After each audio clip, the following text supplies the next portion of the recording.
negara perlu hadir di dalam urusan-urusan yang bersifat publik. Sebagaimana kita tahu, di dalam aturan keagamaan Islam itu ada hal yang bersifat private, ada hal yang bersifat publik, yang penegakannya membutuhkan kehadiran ulil amri. Kalau berbincang soal halal ini separuh agama. Nah, separuhnya yang lain apa? Separuhnya yang haram, kan itu.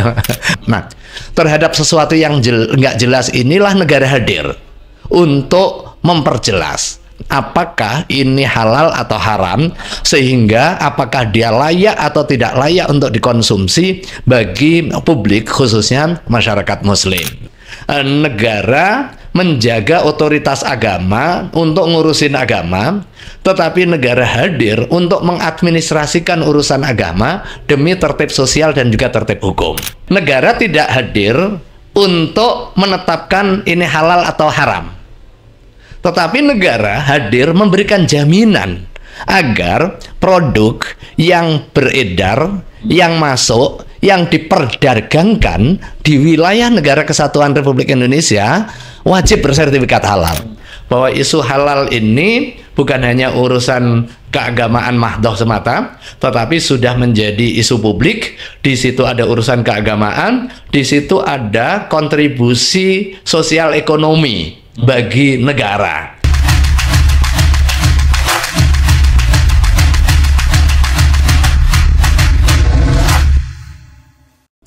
Assalamualaikum warahmatullahi wabarakatuh. Selamat pagi, salam sejahtera untuk kita semua.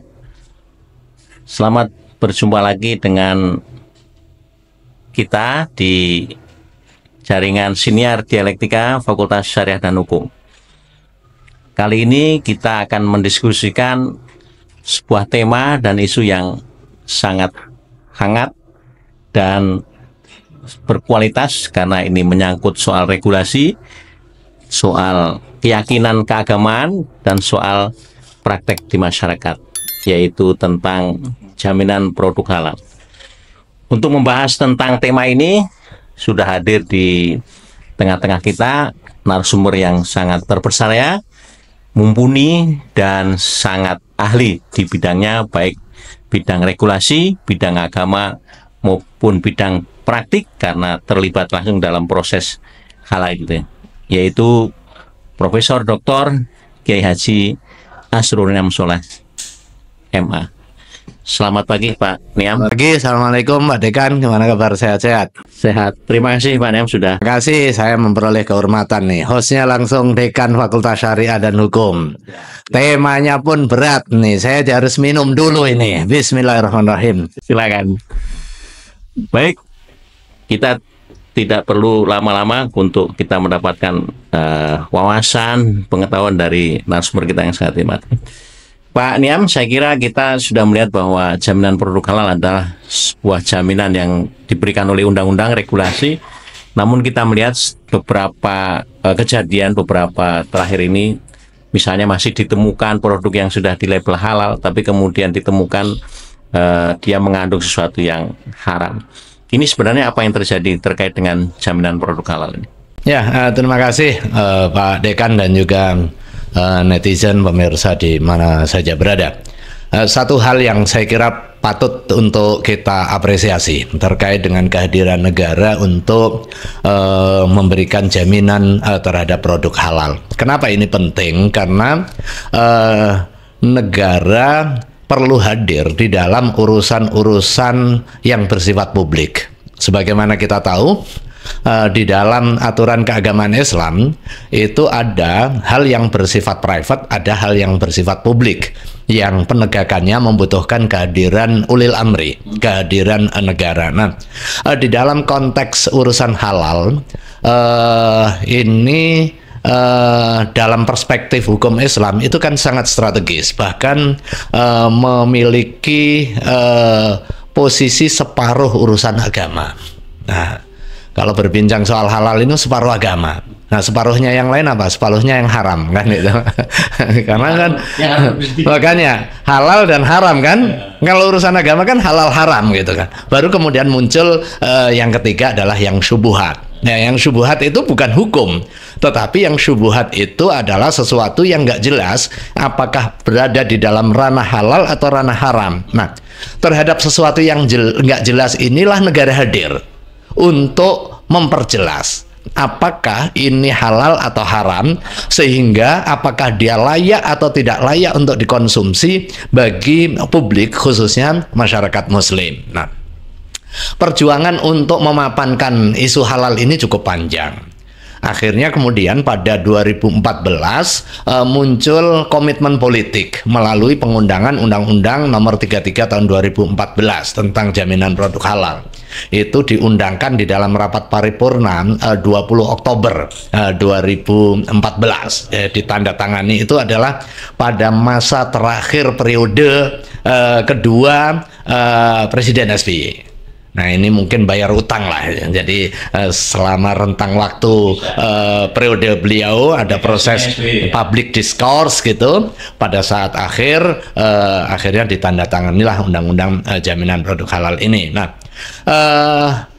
dengan kehadiran negara pada jaminan produk halal ini sebenarnya menegaskan bahwa mana domain agama yang menjadi wilayahnya lembaga agama dan mana domain administrasi keagamaan yang menjadi domain negara yang memang negara hadir.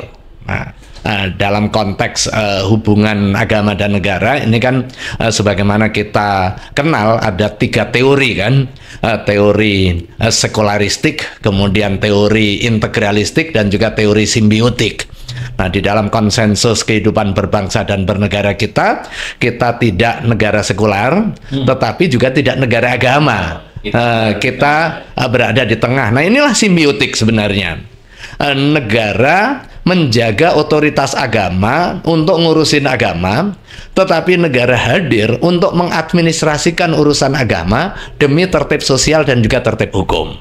Nah, ketika ada undang-undang pengelolaan zakat, negara nggak mewajibkan dan juga nggak mengatur nisab-nisabnya, karena itu adalah domain agama dan juga domain lembaga keagamaan, termasuk juga ahli-ahli agama yang sedang belajar di Fakultas Syariah dan Hukum.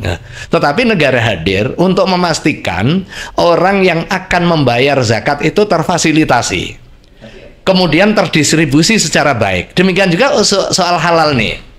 Makanya konstruksi soal negara ingin ikut terlibat dalam proses ini, apakah dari pandangan Prof. Niam ini sudah sesuai porsinya? Artinya porsi negara seperti tadi soal administrasi, kemudian soal memastikan apakah sudah seperti itu? Sesuai. Dalam konteks Undang-Undang Jaminan Produk Halal ini masih ada komitmen politik hukum yang membagi dengan pendekatan simbiotik tadi.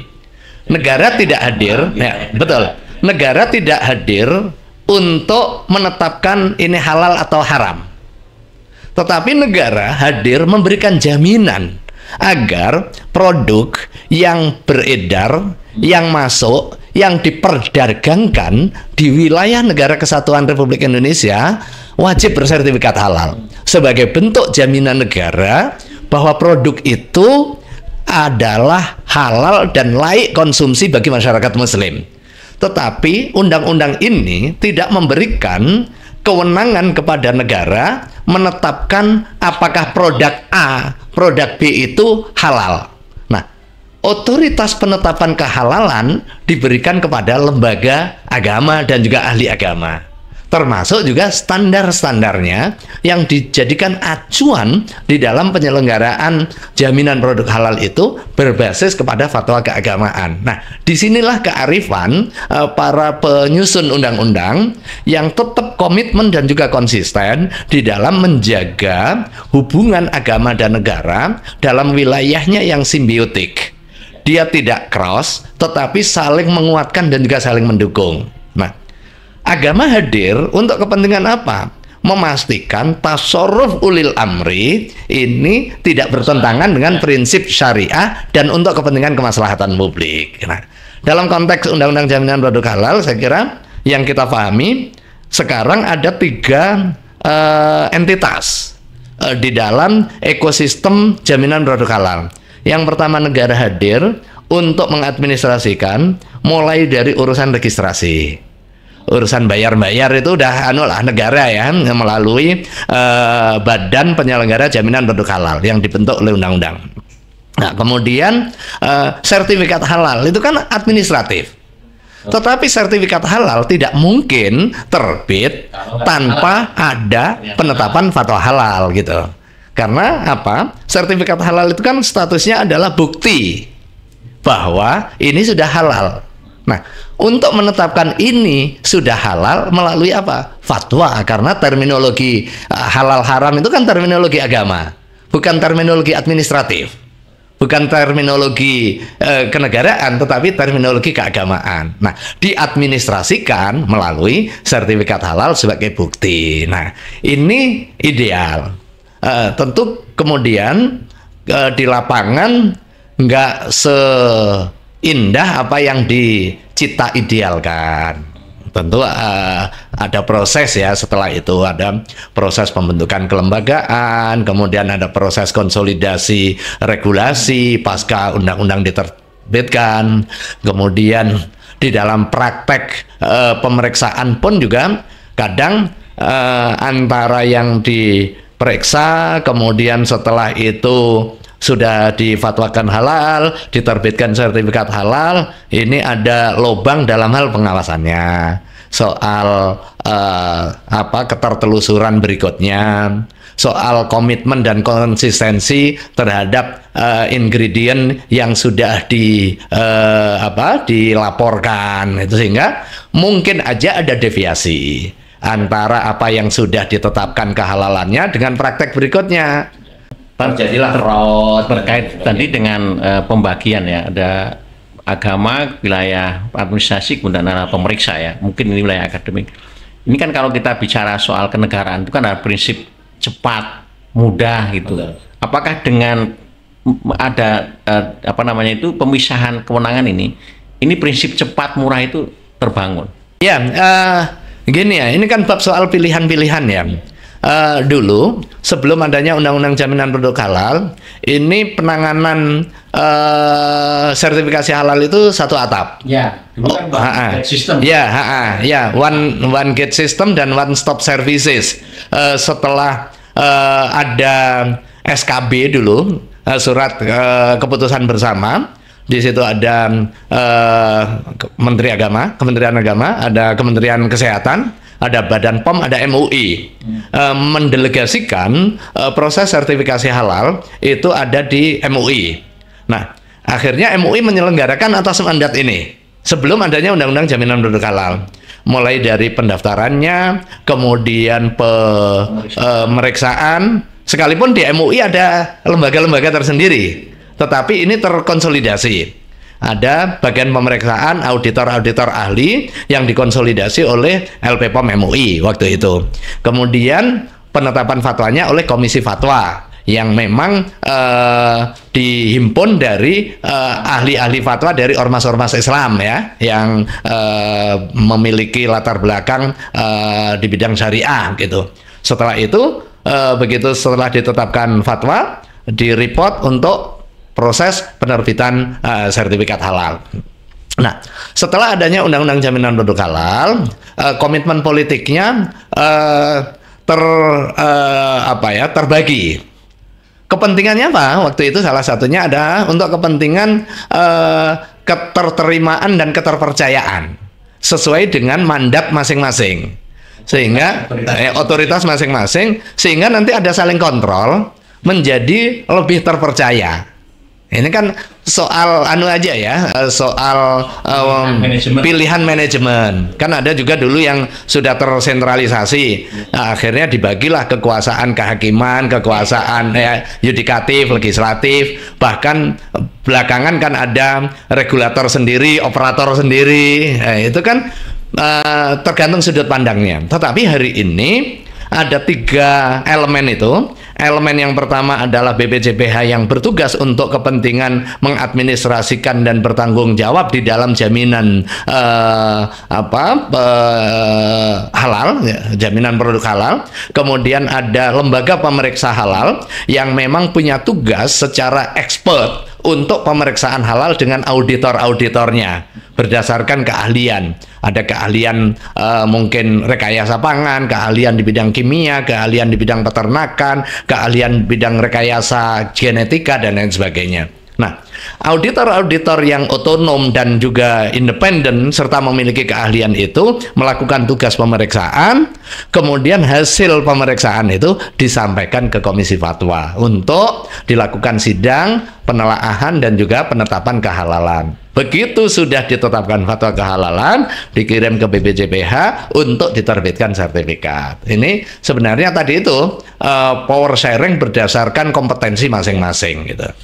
Baik, terima kasih Prof. Kita akan masuk di wilayah yang lebih spesifik, dan ini saya kira isu ini penting. Dua hal yang mungkin bisa kita soroti. Tadi sudah disebut terkait dengan pengawasan. Kita melihat kan sekarang ini pasar bebas ya, produk impor itu sekian banyak, dan mereka kan harus punya sertifikat halal. Nah, ini bagaimana soal pengawasan terkait dengan begitu membludaknya produk-produk impor yang ada di negara kita ini? Ini salah satu loophole yang butuh dikuatkan ya. Sekarang konsentrasi kita pada memastikan bahwa produk yang masuk itu sudah bersertifikat halal dan itu mandatory by law. Tinggal bagaimana mekanisme kontrol dan pengawasan serta membangun kesadaran. Jadi kan fasenya dari 2014 sampai 2019 itu kan fase transisi itu sebenarnya. 2019 harusnya itu sudah fully mandatory. Tetapi kemudian ada relaksasi berikutnya. 2019 kemudian sampai 2023 sebenarnya. 2023 nambah 2024. Ini kan berarti sekarang ini kan berarti sudah 10 tahun pasca mandatori undang-undang. Pasca mandatori undang-undang dengan 3 kali perubahannya. Nah, harusnya memang kita sudah berada di dalam masa yang kita sebut sebagai asrul istihar harusnya kan. Asrul numu wan nusyu ini sudah dirintis sebelum pengundangan, kemudian penyiapan infrastruktur negara itu pasca diundangkannya 2014 sampai 2019, idealnya ini sudah tuntas sebenarnya. Tetapi kemudian ada perubahan tata kelola hingga hari ini di 2025 idealnya kita sudah lari kencang ya, harusnya udah lari kencang. Tetapi itu sejarah. Nah, hari ini kita sebenarnya bagaimana konsentrasi kepada dua hal. Yang pertama adalah memastikan bahwa produk yang beredar ini bersertifikat halal dengan sadar atau dengan paksaan. Nah, itu. Nah, disinilah wilayahnya ulil amri, karena dia punya saltoh ya, punya kekuasaan memaksa. Nah, kekuasaan memaksa. Saya kira hal yang baik yang kemarin dilakukan oleh Kepala BPJPH, begitu ada deviasi, ada penyimpangan, kemudian ditindak langsung. Ya. Itu kan menunjukkan kewibawaan kelembagaan. Nah, tetapi jangan asal tindak. Jadi penindakan harus based on data yang valid dan juga sesuai dengan kompetensi. Saya kira ini menjadi penting. Termasuk continuity-nya ini. Termasuk continuity, betul. Betul. Jadi tahap pengawasan itu kan berarti produk yang akan diproduksi atau produk yang akan diimpor, berarti dia masuk ke wilayah negara kesatuan Republik Indonesia.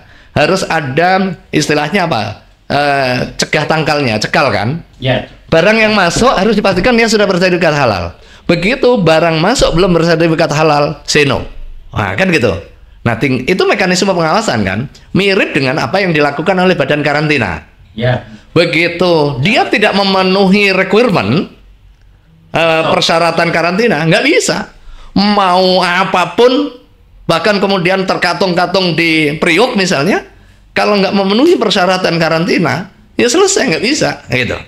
Termasuk harusnya halal itu, produk yang impor. Ya. Begitu masuk, kemudian belum bersertifikat halal, sesuai dengan undang-undang jaminan produk halal, nggak bisa masuk. Karena undang-undangnya jelas. Produk yang masuk, yang diedarkan, yang diperdagangkan, wajib bersertifikat halal. Kan wajib itu nggak ada tafsir lain, nggak ada tafsir lain. Nah, itu baru tingkat masuk. Kemudian tingkat diedarkan. Begitu diedarkan, dia belum bersertifikat halal, sudah bisa di stop. Nah, tahap yang berikutnya dia sudah bersertifikat halal, tetapi belakangan diketahui ada deviasi antara apa yang sudah dilakukan pemeriksaan dan ditetapkan kehalalan dengan barang yang ada. Kok ada penyimpangan nih? Nah, ini kemudian berarti karena standar beda atau karena ingredientnya yang berubah atau apa itu sebenarnya? Berbagai kemungkinan. Kemungkinan yang pertama mungkin fraud, mengubah tanpa melaporkan. Kemungkinan yang ketiga mungkin juga karena pada saat pemeriksaan batch-nya berbeda. Ini sangat mungkin. Atau kontaminasi pada saat proses rantai pasok. Ya, habis produksi kemudian terkontaminasi dengan barang najis, diperiksa kok ternyata positif begitu. Makanya dalam standar yang ada pada sistem jaminan produk halal itu di samping produknya juga rantai pasoknya, kendaraannya, jadi proses logistik, jalur logistiknya perlu juga ada jaminan produk halal. Nah, kadang orang kan nggak memahami secara utuh. Ngapain truk disertifikasi halal gitu kan? Mau truk kan siapa mau makan truk gitu kan? Siapa mau makan gudang? Nah, itu kalau kita telisik lebih dalam, itu karena itu bagian dari ekosistem jaminan produk halal. Jangan sampai kemudian truk yang digunakan untuk mengangkut barang haram najis kemudian digunakan untuk yang halal dan suci, sehingga pada suatu fase di situ ada cross kontaminasi, begitu dilakukan pemeriksaan positif kan gitu kan. Nah, ini kan sebenarnya itu mudah dipahami jika kita mau akan lebih menelaah secara lebih utuh gitu. Baik, ini kita isu yang terakhir saya kira, meskipun banyak isu tapi karena keterbatasan waktu, itu soal self declare. Ini banyak riset-riset terutama di mahasiswa kita ini Fakultas Syariah meneliti tentang self declare di berbagai macam wilayah. Nah, ini karena dia self declare itu kan tidak ada kontrol sebenarnya, tidak ada kontrol, dan itu hanya bagaimana seorang pedagang atau seorang yang ini dia menjajakan, dia menyatakan ini halal. Nah, ini seperti apa untuk mengantisipasi terjadinya hal-hal yang mungkin tadi itu ya, kontaminasi non halal dan seterusnya, atau self declare-nya tidak sesuai dengan kenyataannya seperti itu. Ya, terima kasih ya. Self declare ini bagian dari hal yang memang menjadi selilit lah ya, menjadi selilit. Tapi dalam perkembangan berikutnya kita juga terlibat memberikan jalan keluar ya. Model self declare ini kan sebenarnya sudah berulang kali masuk di dalam draft, tapi kemudian itu dihapus. Self declare untuk memberikan jalan keluar, akselerasi terhadap beberapa jenis produk yang sederhana dan jenis usaha mikro, kecil, dan menengah. Nah, konsep self declare awal itu ya, saya punya produk, kemudian saya lihat ada standar-standar halalnya, kemudian saya lakukan self assessment. Oh, ini udah sesuai standar, checklist, kemudian saya nyatakan ini sudah halal sesuai standar. Dengan pernyataan itu dan mengisi borangnya, kemudian diberikanlah sertifikat halal. Nah, dalam perkembangannya diberikan pembatasan-pembatasan agar ini ada kontrol. Self declare yang ada sekarang itu didampingi oleh P3H. Jadi pendamping halal ya, istilahnya pendamping halal. Nah, itu idealnya itu yakumu makoma LPH, menduduki kedudukan lembaga pemeriksa halal. Tetapi faktanya hingga hari ini belum sepenuhnya menduduki kedudukan LPH. Dia hanya pendamping lebih bersifat administratif. Nah, Kemudian ada limitasi berikutnya, jenis produk yang ditetapkan sertifikat halalnya melalui jalur self declare itu yang pertama dia zero risk. Awalnya kita bilang hanya yang zero risk saja, zero risk atau yang sudah bersertifikat halal semua jenis bahannya. Zero risk itu artinya apa? Produk yang nggak ada kekhawatiran dia syubhat, apalagi khawatir haram ya. Produk yang masuk kategori positive list, misalnya apa? Produknya singkong rebus, kan nggak ada kekhawatiran. Ya, kemudian tempe gitu ya. Kalau gorengan masih ada karena kemungkinan minyaknya, kemudian proses produksi tempenya, fermentasinya dan lain sebagainya masih cukup banyak. Tapi kalau produk air yang dari sumur misalnya, dia jual air dari sumur gitu, kan nyaris nggak ada risikonya. Kemudian jual beras dari sawah gitu, kemudian singkong dari petani langsung, apalagi singkong mentah, itu kan nggak ada kekhawatiran terkontaminasi dan nggak ada syubhat-syubhatnya. Nah, kalau produknya berbahan yang sudah zero risk, kemudian dijual dan perlu sertifikat halal, bisa lewat itu. Kemudian jenis yang kedua, yang low risk, tetapi dia sudah bersertifikat halal seluruh bahannya. Seperti tadi, pisang goreng, pisangnya zero risk, minyaknya bisa jadi ada risk di situ. Tetapi minyaknya sudah bersertifikat halal, misalnya merek A, kemudian dia sudah ada sertifikat halalnya, udah nggak perlu pemeriksaan lagi, baru kemudian itu dilaporkan untuk memperoleh sertifikat halal. Tetapi memang itu banyak lubang baik pada aspek teknis maupun pada aspek akademik ya. Jangan sampai kemudian ini menjadi salah satu trigger untuk menyebabkan ketidakpercayaan publik, sehingga perbaikan tata kelola itu harus terus dilakukan. Inikah perbaikan-perbaikan yang terus dinamis ya. Dan terakhir itu juga ditetapkan kehalalannya, sekalipun tidak oleh Majelis Ulama Indonesia, tetapi oleh Komite Fatwa yang dibentuk oleh pemerintah dalam hal ini. Baik, terima kasih Prof. Niam. Saya kira sudah ternyata banyak. Kita lebih dari waktu yang sudah ditarget. Tapi ada satu hal sebagai catatan, bahwa isu halal ini bukan hanya urusan keagamaan mahdoh semata, tetapi sudah menjadi isu publik. Di situ ada urusan keagamaan, di situ ada kontribusi sosial ekonomi bagi negara. Kita memberikan pemasukan negara juga, dan yang paling penting bagaimana kontribusi kita secara optimal, termasuk kontribusi akademik bagi Fakultas Syariah secara khusus untuk bisa masuk pada wilayah yang sangat terbuka. Dalam konteks dakwah berarti ini dakwah halal, tetapi dalam konteks profesi, ini profesi yang sangat terbuka yang bisa menjadi salah satu destinasi bagi alumni Fakultas Syariah dan Hukum. Terima kasih. Saya kira ini sudah lengkap. Ya, jadi bukan hanya soal akademik ini, tapi soal pekerjaan juga, soal ekonomi, soal kebangsaan dan seterusnya. Baik, pemirsa sahabat siniar dialektika Fakultas Syariah dan Hukum, untuk kali ini kita sampai di sini, diskusi yang sangat hangat. Sebenarnya banyak tema isu yang akan kita kaji, namun keterbatasan waktu. Sampai bertemu di episode yang lain dengan tema yang menarik, dengan narasumber yang hebat-hebat. Assalamualaikum warahmatullahi wabarakatuh. Waalaikumsalam warahmatullahi wabarakatuh. Makasih Pak Dekan. Makasih.